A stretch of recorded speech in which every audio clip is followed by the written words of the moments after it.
తెలుగు మాసాలలో అత్యంత విశిష్టమైనది కార్తీక మాసం. ప్రజలు ఈ మాసంలో శివకేశవులను భక్తి శ్రద్ధలతో పూజిస్తారు. ప్రతి ఇల్లు దైవాలయంగా మారిపోతుంది. నిత్యం దైవ నామస్మరణలతో మారుమోగుతుంది. ఈ మాసంలో వచ్చే ప్రతి సోమవారం నాడు ఉపవాసం ఆచరించి, రాత్రి దీపం వెలిగించి, నక్షత్ర దర్శనం చేసుకున్న తర్వాత భోజనం చేసే వాళ్ళు శివుని అనుగ్రహం పొందుతారని కార్తీక మహాపురాణం చెబుతుంది. కార్తీక సోమవారం రోజు చేసే పూజ అత్యంత ఫలమైనదిగా చెబుతారు. ఈ రోజు ఉపవాసం ఉంటే అశ్వమేధ యాగం చేసిన ఫలితం లభిస్తుందని అంటారు. కార్తీక సోమవారం నాడు స్నానం, దానం, జపం అనేది చేయడం చాలా ముఖ్యమైనవి. ఈ మాసంలో చేసే ఉపవాసాలు 6 రకాలుగా ఉంటాయి. ఒంటిపూట భోజనం, రాత్రి భోజనం, ఛాయానత్త భోజనం, స్నానం, తిలదానం, పూర్తి ఉపవాసం అని 6 విధాలుగా ఉపవాసాన్ని ఆచరిస్తారు. తిలదానం అంటే నువ్వులు దానం చేస్తారు. పూర్తిగా ఉపవాసం ఉండలేని వ్యక్తులు ఒంటిపూట భోజనం చేయవచ్చు. ఈ మాసంలో వీటిల్లో ఏదైనా ఉపవాస పద్ధతిని ప్రతి ఒక్కరూ ఆచరిస్తారు. సూర్యోదయానికి ముందే స్నానం ఆచరించి శివాలయానికి వెళ్ళి శివలింగానికి అభిషేకం, పూజ చేస్తారు. అలాగే ఇంట్లో దీపారాధన చేసుకుంటారు. ఈరోజు ఉపవాసం ఆచరిస్తారు. పూజ చేసుకున్నప్పుడు ఓం నమః శివాయ అనే పంచాక్షరి మంత్రాన్ని పఠిస్తారు.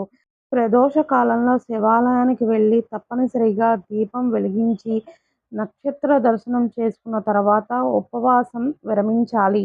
ఈ మాసంలో చేసే నదీ స్నానం, ఉపవాసం, దీపారాధన, దీపదానం, అభిషేకం అత్యంత విశిష్టమైనవి.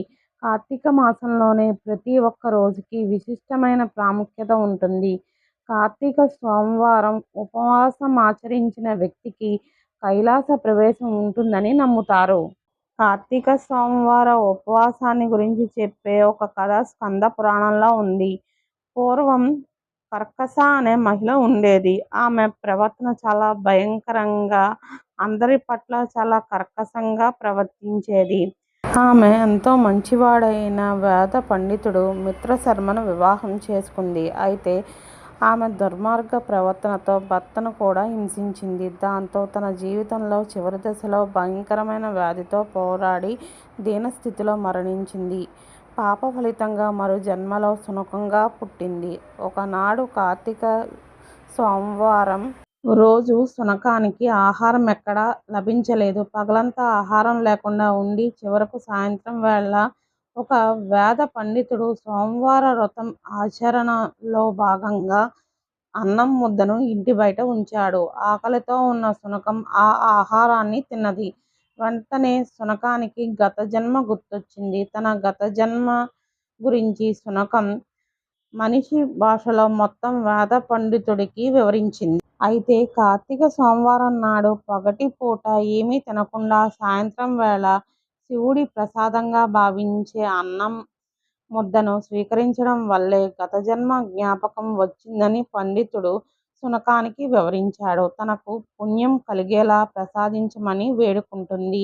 అప్పుడు పండితుడు తన సోమవార వ్రత ఫలితాన్ని శునకానికి ధారపోస్తాడు. వెంటనే ఆమె శునక దేహాన్ని వదిలి దివ్య శరీరంతో కైలాసానికి చేరుకుంటుంది. అలా కార్తీక సోమవార వ్రతం ఆచరించిన వాళ్ళు కైలాసంలోకి ప్రవేశిస్తారని స్కంద పురాణం పేర్కొంటుంది.